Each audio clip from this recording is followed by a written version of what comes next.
बघा, प्रकाशने 20,000 रुपयापैकी काही रक्कम 8% दराने तर काही रक्कम 4/3% दराने गुंतवली. जर त्याला वर्षानंतर 800 रुपये व्याज मिळाले तर त्याने 8% दराने किती रक्कम गुंतवली असा प्रश्न सोडवायचा कसा सर? लेकरांनो लक्ष द्या. प्रकाशने 20,000 रुपये या रकमेपैकी गोष्टी लक्षात घ्या लेकरांनो. काही रक्कम 8% दरानं तर काही रक्कम प्रकाशनं 4/3% दरानं गुंतवली. हा झाला दर. गोष्टी लक्षात. मग 8% दरानं त्यानं गुंतवलेली रक्कम उदाहरणार्थ आम्ही X रुपया समजायची आणि 4/3% दरानं गुंतवलेली रक्कम उदाहरणार्थ आता हे 20,000मधून X वजा होतील, अर्थात 4/3% दरानं गुंतवलेली रक्कम काय तर 20,000 वजा X. ओके, ह्या झाल्या रक्कमा, त्यानं गुंतवलेल्या रक्कमा. इथपर्यंत तुमच्या लक्षात ध्यानात आला असेल. सरळ व्याज काढण्याचं सूत्र तुम्हा सगळ्यांना माहीत आहे. जसं की म गुणिला द गुणिला आणि याच्यासोबत छेदस्थानी असतो भागीला 100. इथं जरी शब्दप्रयोग दिला नसला, नुसतं व्याज दिलं म्हणजे हे उदाहरण चक्रवाढ व्याजाचं आहे असं वगैरे काही समजायची गरज नाही. सरळ व्याज या घटकावरच आधारित हा प्रश्न आहे लेकरांनो. या प्रकाशला वर्षानंतर 800 रुपये व्याज मिळते. दोन विविध ठिकाणी गुंतवलेल्या विविध व्याजदरांनी गुंतवलेल्या रकमांवर प्रकाशला वर्षानंतर 800 रुपये व्याज मिळते. म्हणजे या दोन्ही समीकरणाची अधिक स्वरूपात अशी मांडणी करा.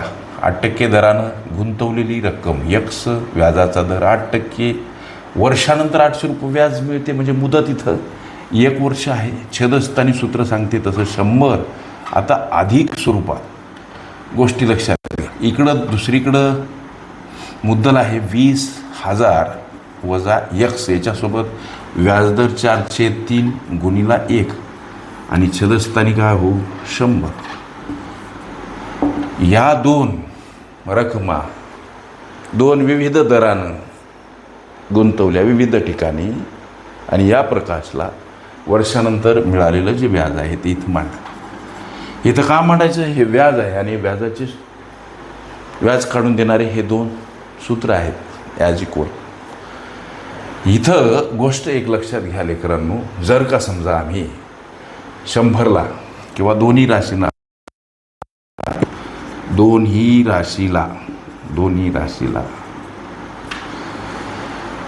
लक्ष द्या. म्हणजे ही एक रास आणि ही एक रास 100ने गुणून गणित सुलभ करा किंवा सोपे रूप द्या असं म्हणता येईल. म्हणजे आता याला इथं आम्ही आता बघा 100 गुणायचं म्हणजे आता ही मांडणी कशी तर X गुणिला 8 किंवा हा गुणाकार घेऊन टाका ना हो. डोक्यात दुखायला कशाला, वेळ वाया घालायचं काम नाही. एक स्टेप वाचते, आमची जागा आटत नाही. 8 गुणिला X 8X, त्याच्यासोबत 1 गुणिला म्हणजे 8X, छेदस्थानी 100. हे 100 गुणिला घेतले म्हणजे काय होते 100ला 100 खलास होतात. तुमच्या रामायण लक्षात येत असावं. आता हे 4/3 लक्ष द्या. इथं या 20,000 वजा X सोबत कोणाचा गुणाकार होणार? 4चा. 3चा का होणार नाही? तर लेकरांनो कोणती संख्या एकटी नसते, त्याच्या छेदस्थानी 1 असतो. अपूर्णांकाचा गुणाकार करत असतानाचा निकष अंशाचा छेदाचा. इथं अंश 4, इथं अंश 20,000 वजा X छेद 3. इथं छेद दिसत जरी नसला कुठलंच पद कुठली संख्या एकटी नसते, छेदस्थानी 1 हा असतोच. ही गोष्ट लक्षात घ्या. मग या 4नं कंसातील पदाला गुणा. 4 गुणिला 20,000 किती हो सर? 80,000 सर. मग 80,000 मांडा इथं वजा 4 गुणिला X 4X. आता पोरांनो हे झालं इथं असं. आता ह्याला भागीला काय तर हे भागीला छेदस्थानी असलेले 3 इथं तुम्ही असे डायरेक्ट जरी मांडले तरी चालते. ओके, आता याच्या भागीला काय येणार? हे 100 येणार.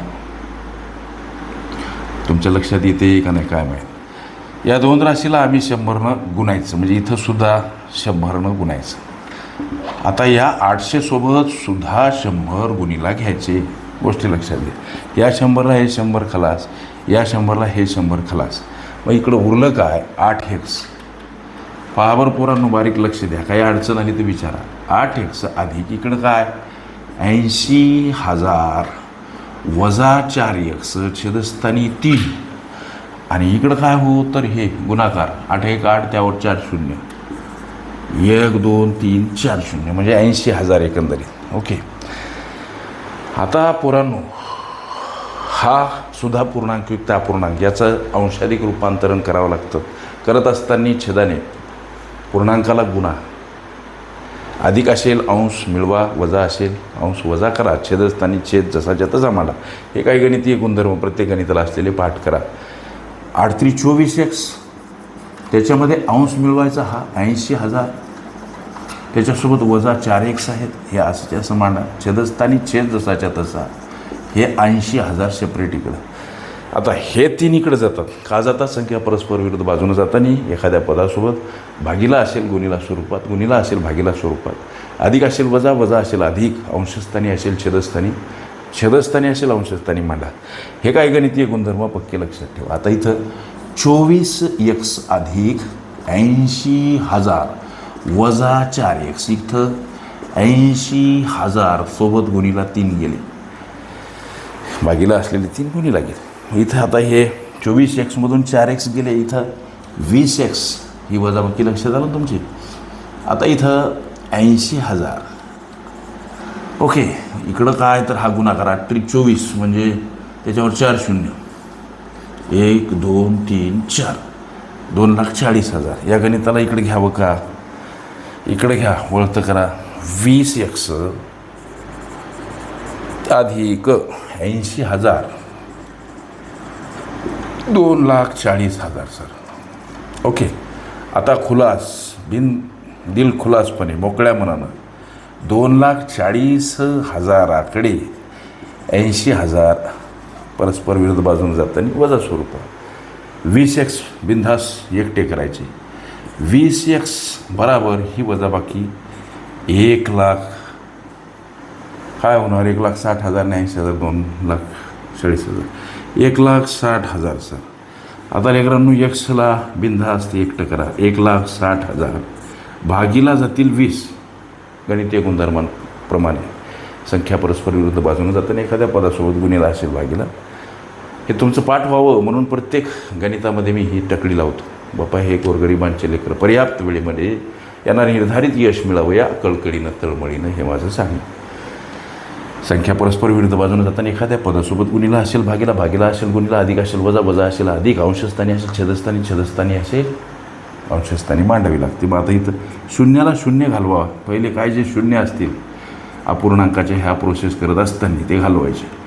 16,000 इथं 2. मग आता हा भाग गेला सर 8,000. मग एक्सचं मूल्य 8,000 आणि प्राप्त झालेलं मूल्य रुपयामधलं आहे. हे एक्स म्हणजे काय? जी रक्कम 8% दरानं गुंतवली ती आम्ही एक्स समजली. म्हणजे हेच तुमच्या प्रश्नाचं काय उत्तर आहे? हेच तुमच्या प्रश्नाचं उत्तर आहे लेकरं. जो प्रश्न विचारला 8% दरानं किती रक्कम गुंतवली, त्याचं उत्तर 8,000. हे पोरांनो तुमच्या विचारल्या प्रश्नाचं उत्तर. ओके.